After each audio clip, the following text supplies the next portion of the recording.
Sage Wanderer here, and welcome to Political Soup. Today's political soup is ice cold. Dun dun dun.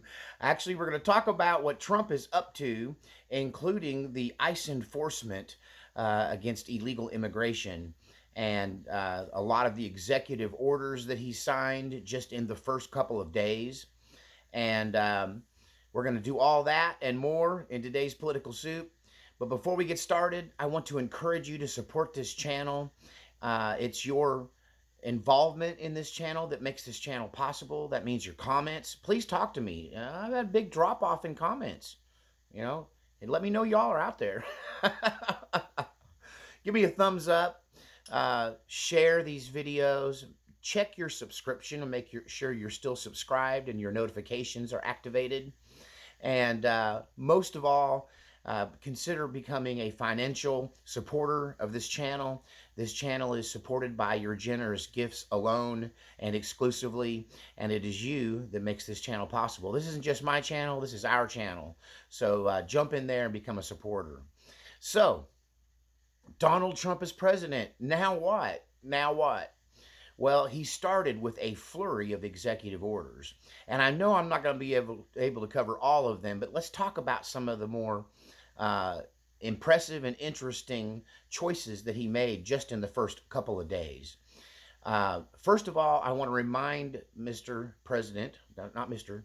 President Donald Trump, to please fulfill your campaign promise and let us know what's going on with those drones. Now, you did say early on that on day one, that would be part of the agenda. Later on, he backtracked that and went, look, give me a week or so. So we're watching, we're waiting, we're giving you a week or so before we start jumping up and down and screaming about this. But you do need to let us know what is happening with those drones. It's something that we talk about on this channel, and the people deserve to know. I guess the big headline is the mass deportation program that is already, as we speak, underway. That buses full of illegal immigrants are being emptied out of our jails around the country and are even at this point being delivered to Mexico. Mexico has involved themselves in a response to this by putting up some shelters and putting together programs to deal with all of the Mexican nationals who are being deported back into Mexico. But they are doing nothing for the other nations and the other people who have come from other places through Mexico to get into this country. And but we're seeing a general revolt against Donald Trump's presidency by the new female president of Mexico. And she is declaring to stand up to Donald Trump in various ways. And she better tighten up her knickers and strap herself in for a ride here, because the immigration thing is the least of her worries. The tariffs that Donald Trump is threatening against Mexico if they don't tighten up border security is the least of her worries, because one of the main things that Donald Trump signed into law, into as an executive order, was designating the Mexican drug cartels as foreign terrorist organizations, which means now we have the at least United States internal permission now through this to authorize our military to invade Mexico and deal with these drug cartels on the ground in Mexico. Now, I don't know if that's going to happen right away, but I do feel like that's inevitable. And this president of Mexico has the choice now to follow through with common sense and offer to assist the United States in their war against this foreign terrorist organization known as the Mexican drug cartel. Or she can join with the cartel members and resist Donald Trump. If that's the case, if they try to stop our military from going in and dealing with the Mexican drug cartels that are importing poison in through our southern border, including fentanyl and other drugs, and have been engaging in warfare on the border and even in the United States against rival gangs and rival drug cartels, that if the Mexican government, this new female Mexican president, wants to resist Trump, she's really announcing to the world that she's in favor of the Mexican drug cartels, and therefore one could assume she was in their pocket. And that is the biggest problem in Mexico, is that a lot of the government in Mexico is owned by the Mexican drug cartels, or they live under threat of violence or exposure or blackmail, whatever they can get on them, right down to simply holding their kids hostage if necessary. These are the tactics of this terrorist organization, which I think everyone who's familiar with the Mexican cartel will admit they use terrorism to put forth their ideas and to accomplish their tasks. And so if the Mexican government wants to resist us, they could face a general invasion of Mexico. I believe we've done it twice before. And, Donald Trump could easily send an expeditionary force into northern Mexico. This would include tanks, aircraft, Bradley fighting vehicles, the building of temporary or even semi-permanent bases in northern Mexico to deal with the cartel once and for all and get them off of our border. Now, if the Mexican government wanted to see that as a general invasion, we could have a war with Mexico. They would promptly lose. Well, we might make Mexico the 51st state, right? There's a lot of people who look at history and think that America would have been better, stronger, and more powerful had we kept Mexico City the last time we took it. Look in your history books. It really wasn't that long ago, way before my time. But nonetheless, this puts us in a potential war footing with the Mexican government, and they have to choose. Decide with the goodness and the righteousness of the war against these Mexican drug cartels, or join forces with the Mexican drug cartels and become targets of the U.S.'s wrath. And I think that's all within the realm of possibility. I do believe that special forces and raids, combined raids of military along with, say, DEA and other federal agencies could literally enter into Mexico at any moment to do war against these cartels. And we have to stop them. They're preying upon the American people. Then look at our neighbors to the north. Donald Trump is threatening both Mexico and Canada with a 25% trade tariff, which is clear would just devastate both countries. And especially Canada would be, it would trigger a massive economic crisis in Canada if we were to do this. And it looks like it's a done deal. But it does seem that Donald Trump is giving them some time to meet his demands. Now, when it comes to tariffs, it's a good thing to understand our Constitution and how things are supposed to be done. The issuing of tariffs and taxes is the sole responsibility of the Congress. So Donald Trump doesn't have the power to change tax code, to even employ any tariffs against any country, except for when that is a tool for national security. So when it comes to these tariffs that he's proposing against foreign nations like China and Mexico and Canada, these are because of national security. If something this foreign country is doing or their activities are undermining national security, then as executive officer, commander-in-chief of the United States, Donald Trump or whoever is president can then engage in these executive actions that cause tariffs to be levied against these countries if the reason they're doing it is a national security concern. So I do expect Donald Trump to face several lawsuits and checks of his authority. This one, I think he's clearly, not just through the interpretation of his role and the separation of powers, but also the tradition. They've allowed presidents for generations now to impose tariffs. It's like delegation to the president by Congress. So Congress would have to challenge him. I don't see Congress challenging him because the Republicans have the majority in the House and the Senate, even though it's by a narrow margin. And so, therefore, I think Donald Trump will have carte blanche to engage in these national security concerns using tariffs as a weapon. Um, and so we've got lots of people in Canada up in arms. They're talking about reversing that around. And, one of their representatives named Ford, I think his brother is a notorious drug addict.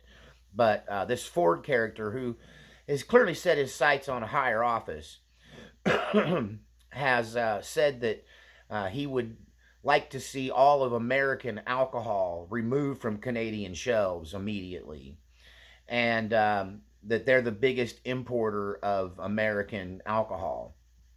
But I really think America would not really feel most of their retaliatory efforts. I think we have so much more financial power in the global scene that if Canada wanted to play hardball with us, they would be the loser.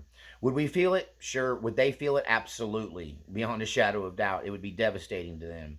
So I suspect after a whole lot of saber rattling, complaining, and otherwise mouthing off coming out of Mexico and Canada, they're probably going to do what Donald Trump tells them to do, which is fix their border issues and partner with us in sealing up the United States borders and stop being an adversary, but become a partner in that regard. So what else have we got that Donald Trump did? Well, he set free 1,500, he pardoned 1,500 of the J6 defendants who were in various phases of being prosecuted or imprisoned or awaiting sentencing. And some of them have been locked up for 4 years already. Several of them, 6 of them, had their sentences commuted to time served and were released. And I think that is justice. That was clearly a political prosecution.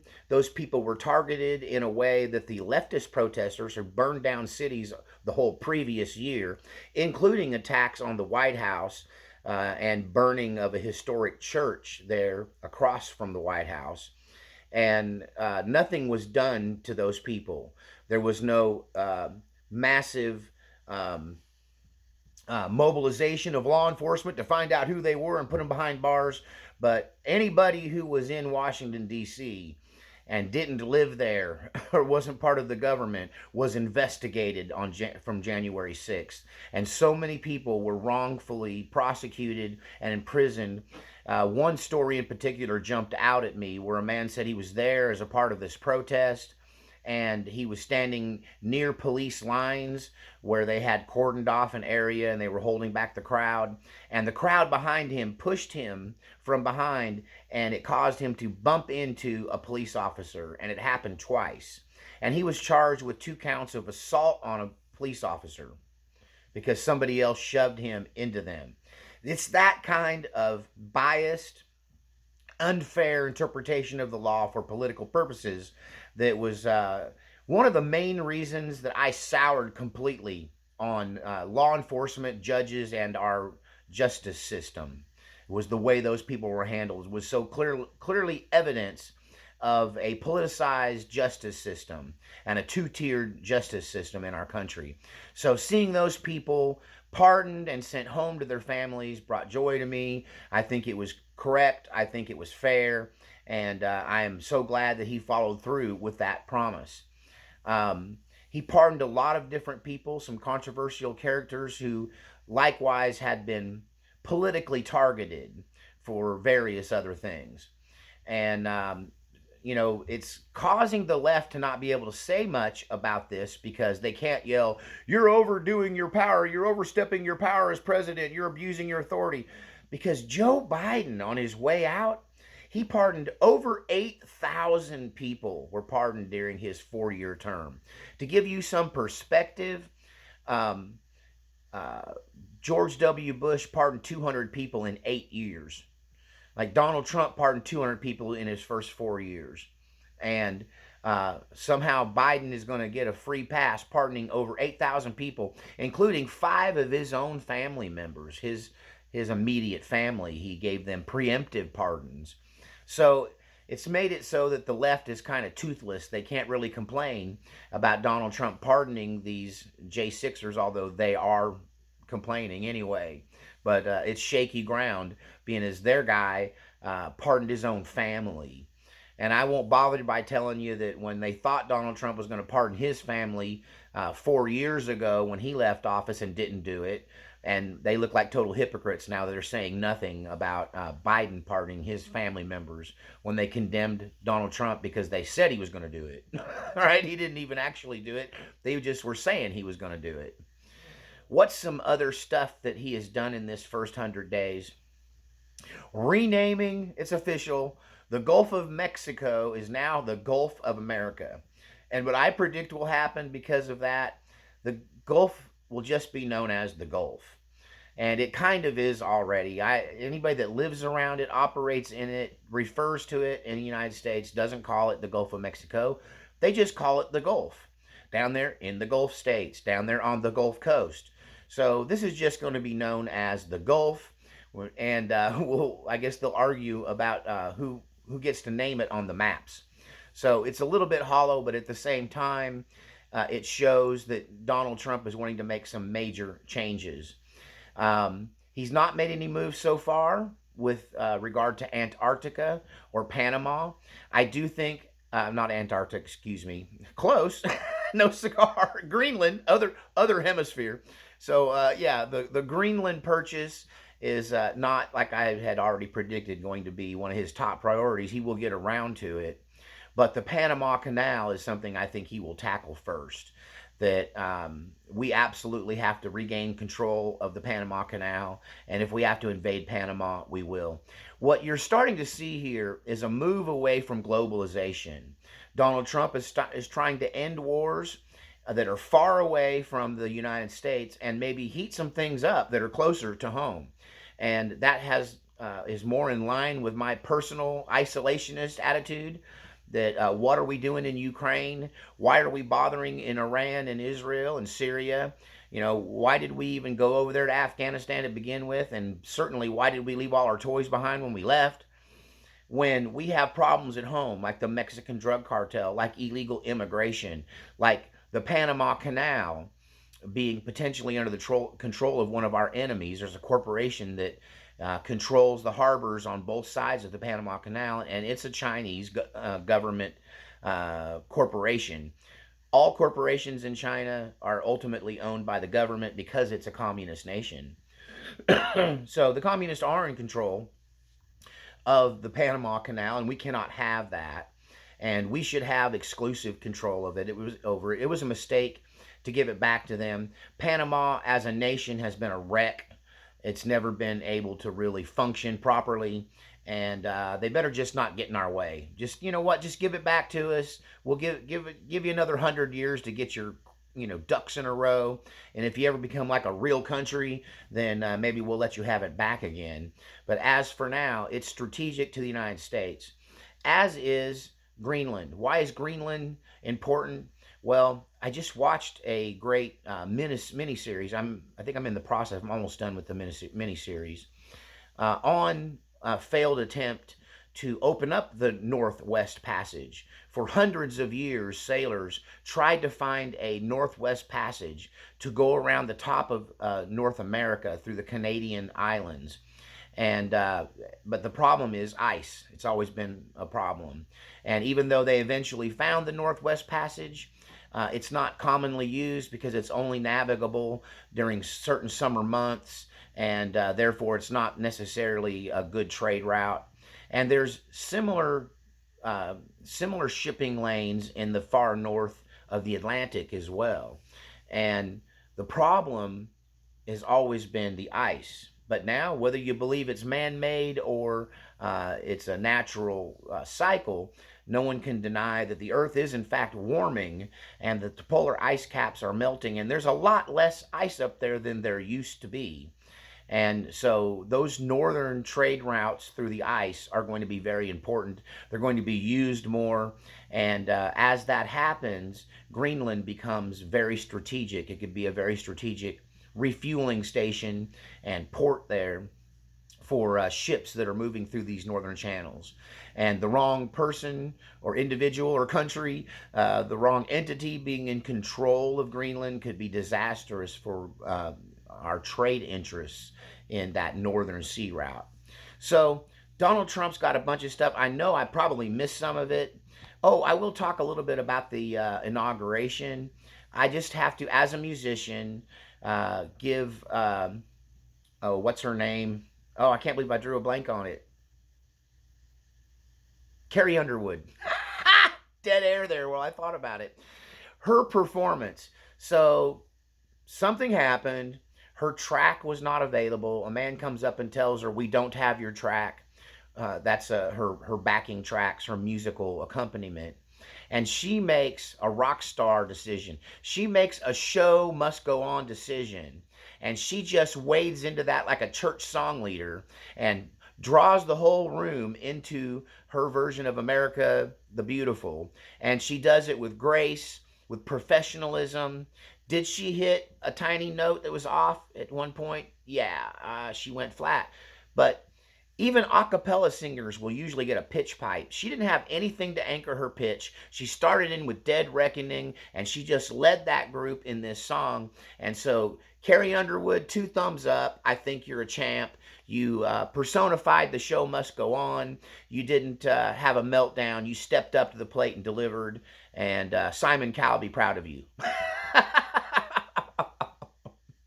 And the inauguration, man, was that something to behold, right? You know, we got these tech giants in the room standing seated right next to Donald Trump's family.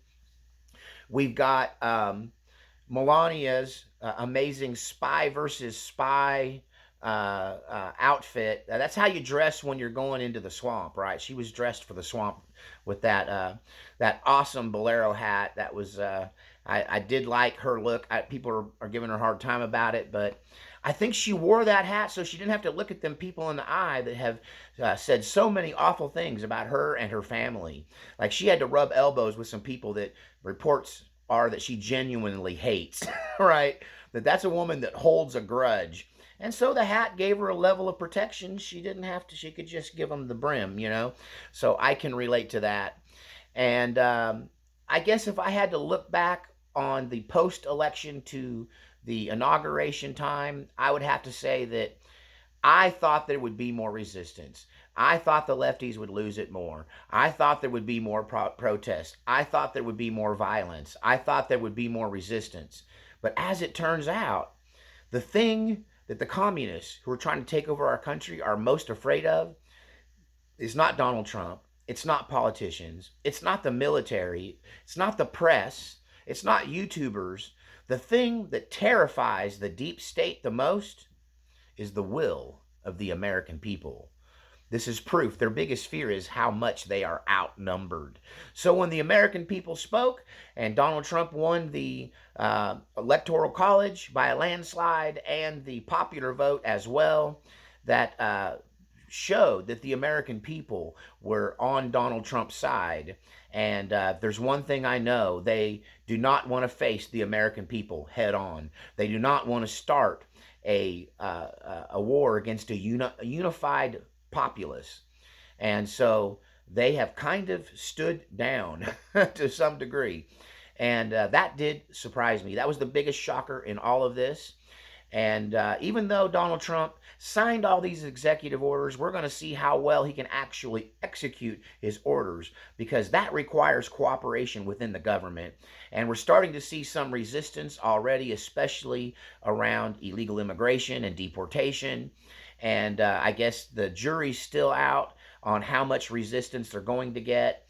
But Donald Trump did something different this time. He picked some real butt kickers. He picked some real fighters to head up his departments. So when these people all get confirmed, and I believe they will all be confirmed, that he will have his army in place that will then have the power and to enforce his executive orders and make sure this country is ran the way he decides it should be ran. And that's what we hired him for. So tell me what you think in the comments section. Is there something that Donald Trump did or didn't do that you wished he would or wouldn't have? The birthright citizenship thing, that's a violation of the 14th Amendment. As much as I am a Donald Trump fan, I do not believe he has the authority to do that. The 14th Amendment defines a citizen as an individual who was either naturalized through a process that we have in place or was born here. It doesn't reflect who your parents were. If you were born here, you're a citizen. That's the Constitution. If he doesn't like that, he'll have to change the Constitution, and for that, he needs Congress and the states. But tell me what you think in the comments section. Is there anything you wished he'd done and didn't do? Are you happy with his performance so far? Did he surprise you in how much he got done just in the first few days? And don't forget to support the channel. There's links in the description how you can become a supporter. And we'll see you next time on Political Soup.